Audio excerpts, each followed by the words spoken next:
کیا یہ حقیقت نہیں ہے کہ میاں نواز شریف صاحب کسی فارمولے اور کسی ڈیل کے تحت باہر بھیجے گئے؟ نہیں، ایسی کوئی بات نہیں ہے. کون سا فارمولہ اور کون سی ڈیل؟ اچھا، میاں نواز شریف صاحب کی ہم ایک حقیقت بھول جاتے ہیں کہ ہم نے جج کو بلیک میل کر کے ان کو کنوکشن کرائی. یہ بات تو ہم کبھی کرتے نہیں ہیں. کہتے ہیں جی وہ باہر چلے گئے. باہر وہ گئے ہیں میڈیکل رپورٹس کی بنیاد پر. جیل میں تھے، جیل کاٹ رہے تھے، آپ نے وہیں سے اٹھایا پھر نیب میں لے گئے. اس کی کوئی مثال نہیں ہے. نواز شریف صاحب پہ آج تک ایک پیسے کی کرپشن کا الزام نہیں لگ سکا. آپ نواز شریف صاحب کے کیسز کی حقیقت لے آئے. تو یہ جو کہا جاتا ہے کہ کوئی میکینزم بنایا گیا تھا جس کے تحت وہ رپورٹس اس طرح آ رہی تھی. دیکھیں، ہمیں ہمیشہ کانسپریسی تھیوری میں پاکستان کا ہر آدمی یقین کرتا ہے. پلیٹلیٹ کاؤنٹ کی رپورٹ حکومتی ڈاکٹر آئے، انڈیپینڈنٹ ٹیمز آئیں، پرائیویٹ اسپتالوں سے آئے، حکومتی اسپتالوں سے آئے. پلیٹلیٹ کاؤنٹ جس سطح پر ان کا تھا وہ اس سے زیادہ تشویشناک بات کوئی ہوتی نہیں ہے. میں شاید صاحب آپ کو پتہ ہے کنسپریسی تھیوریز پہ بھی یقین نہیں رکھتا، اور کسی کی ذات کو یا پھر خصوصاً بیماری کو میں بالکل کبھی ڈسکس نہیں کرتا، کیونکہ یہ وہ چیزیں ہیں. ہمیں یہ بھی احساس ہے کہ 2-3 چیزیں ایسی ہیں کہ جس طرح محترمہ کلثوم بی بی کا ہوا، یا پھر ان کے والد صاحب بھی باہر وفات پا گئے، پھر ان کی والدہ کا یہ ہوا، تو ظاہری بات ہے کہ انسانی لحاظ سے وہ بڑے المیہ سے دوچار ہوئے ہیں. اس لیے مجھے بھی بڑی شرم آتی ہے کہ اس موضوع کو ڈسکس کروں. لیکن چونکہ اس کو حکومت نے بھی موضوع بحث بنایا ہوا ہے، میڈیا نے بھی، تو بادر ناخواستہ یہ سوال کرنے ہمیں بھی پڑ رہے ہیں کہ ایک یہ کہ اتنے شدید بیمار اگر تھے تو جہاز سے وہ مخصوص تصویر کیوں جاری کی گئی جس میں میاں صاحب اتنے شدید بیمار نہیں لگ رہے تھے؟ یہ بڑی عجیب بات ہے. دیکھیے، وزراء بھی اس کے بارے میں تبصرے بھی کرتے ہیں، بیان بازی بھی کرتے ہیں، الزامات بھی لگاتے ہیں. بیگم کلثوم صاحبہ سے میری ملاقات ان کی وفات سے 8 دن پہلے ہوئی. وہ بالکل حشاش بشاش نظر آتی تھیں. انہوں نے مجھے پہچانا، کی فیملی کے بارے میں پوچھا، پاکستان میں دوسرے دوستوں کے بارے میں پوچھا.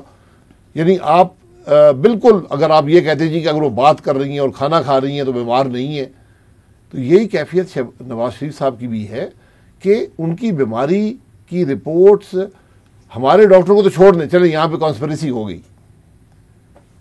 انگلستان کے ڈاکٹروں کی رپورٹ پڑھ لیں کہ جن بیماریوں کو ذکر کر رہے ہیں، جو پروسیجرز بتا رہے ہیں اور جو وہ تشویش کا اظہار کر رہے ہیں، وہ سب لکھا ہوا. اب ان کے ویزے میں ایکسٹینشن سے انکار کر کے کیا برطانوی حکومت نے بھی ان کے بیماری کے پلی کو تسلیم کرنے سے انکار نہیں کیا؟ نہیں، ایکسٹینشن بیماری کی پلی پر نہیں ہوتی، کیونکہ ویزا تو ان کے پاس موجود ہے.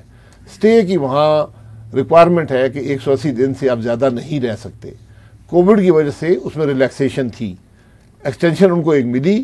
دوسری ایکسٹینشن جو ملی، کیونکہ اب جا کر پچھلے اس مہینے کے اندر وہاں پر مکمل طور پر جو کووڈ کی SOPs تھے وہ ختم کر دیے گئے ہیں، تو اب ان کی جو سرجری ہے وہ ممکن ہے.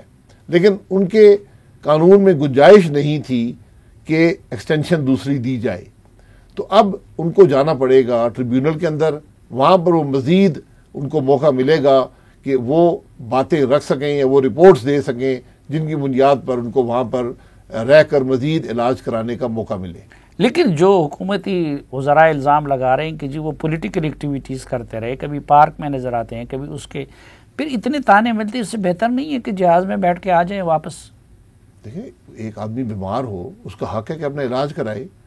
کیا بیمار آدمی کو پارک میں نہیں جا سکتا؟ بیمار آدمی سیاسی بات نہیں کر سکتا؟ ہم نے تو ان کو پاکستان میں 62-63 لگا کر ہمیشہ کے لیے ان کو بار لگا دی ہے کہ وہ کبھی الیکٹ ہو نہیں پورے سال سکتے. میں یہ آپریشن سرجری کیوں نہیں کی؟ کووڈ کی وجہ سے. یہ سارے حقائق سب کے سامنے موجود شاید ہیں. صاحب ہمارے ہاں تو ادھر دیکھیں کووڈ کے کیسز الگ چلتے ہیں، لیکن باقی اسپتالوں میں نہیں، وہاں ایسے نہیں تھا. وہاں پر مکمل طور پر جو سرجری ارجنٹ نیچر یا لائف سیونگ نہ ہو اس پر مکمل بین لگا دیا گیا تھا. اب وہ شروع ہو جائیں گی. اس لیے اب وہ وہاں پر ٹریبیونل میں جائیں گے، ان کو بتائیں گے کہ جناب یہ ضروریات ہیں، اس وجہ سے میں یہاں پر ہوں. اور اس کے بعد اگر اس طرح کی کوئی پس پردہ کچھ نہیں ہوا تھا تو پھر آپ لوگوں نے کس خوشی میں آرمی چیف کی ایکسٹینشن کو ووٹ دے دیا؟ خوشی میں نہیں کس بنیاد پہ دیا نا؟ اب جن کا نام لے رہے ہیں، جن پہ تنقید کر رہے ہیں، آرمی چیف کو جب ایکسٹینشن ملی پارلیمان نے دی، اس وقت میاں صاحب ملک میں نہیں تھے. اگر کوئی ڈیل کے نتیجے میں انہوں نے جانا ہوتا تو وہ اس کے معاملے کے بعد جاتے. وہ ایکسٹینشن سے پہلے ہی باہر تھے. پارٹی نے سپورٹ کیا اس ایکسٹینشن کو، پارٹی کے اندر بحث بھی ہوئی، بہت سی رائے تھیں. اور یہ کیونکہ یہ ایک بڑا منفرد سی بات تھی کہ سپریم کورٹ نے کہا کہ پارلیمان ایکسٹینشن دے گی، تو وہ بات پارلیمان کا کام نہیں ہے. لیکن سپریم کورٹ کے آرڈرز پر وہ آیا.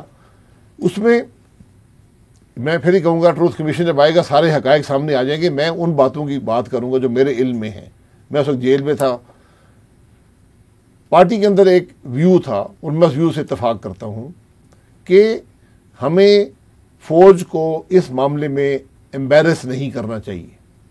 یعنی ایک حکومت نے ایکسٹینشن دے دی آرمی چیف کو، اب کورٹ نے کہا کہ نہیں یہ حکومت نہیں دے سکتی، سپریم کورٹ نے کہا یہ پارلیمان دے گا. اگر اب حکومت نے اپنی نیت کا اظہار کر دیا، آرمی نے بھی اظہار کر دیا اپنی نیت کا، حکومت نے بھی نیت کا اظہار کر دیا. اب اگر آپ پارلیمان ڈیوائیڈڈ نظر آئے اس معاملے پر، تو وہ میرا نہیں خیال کہ ملک کے مفاد میں ہے. آپ کی بھی یہ رائے تھی کہ اس تنازع کو خوش اسلوبی سے حل کر دینا چاہیے؟ دیکھیں نہیں، خوش اسلوبی کی بات نہیں ہوتی، حقائق کی بات ہوتی ہے، قانون کی بات ہوتی ہے. میں یہ فیصلہ کیا، جماعت نے ووٹ دیا. میں اس وقت پرسنلی موجود نہیں تھا، لیکن میں نے بھی ووٹ دیا، کیونکہ میں بھی جو فیصلہ جماعت کرتی ہے وہ میرا فیصلہ ہوتا ہے. اگر آپ میری رائے پوچھتے ہیں، جس کا میں نے اظہار بھی کیا تھا، وہ رائے اس وقت اظہار ہو گیا، فیصلہ ہو گیا، فیصلہ میرا بھی ہے. رائے یہ تھی کہ آپ موجودہ آرمی کو ایکسٹینشن دے دیں، مگر قانون میں رد و بدل مت کریں. تو اب جماعت کا فیصلہ کیا ہے کہ لڑنا ہے یا جھکنا ہے؟ نہیں، نہ لڑنے کی گنجائش ہے نہ جھکنے کی گنجائش ہے. بات آئین کی ہے، آئین پر ہم کھڑے ہیں. اس کو اگر لڑائی کرنی پڑی تو لڑائی کر لیں گے، آئین کے لیے جھکنا پڑے جھکنے کو تیار ہیں.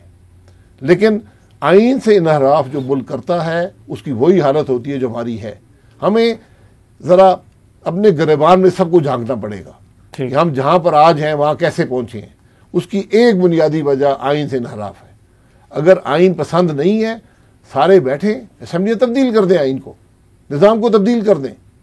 لیکن اگر آپ آئین سے انحراف کریں گے، الیکشن چوری ہوں گے، عوام کی رائے کا احترام نہیں ہوگا، ووٹ کو عزت نہیں ملے گی، تو پھر جو اپنے ملک کی حالت دیکھ لیں کہ ہماری آج کیا حالت ہے.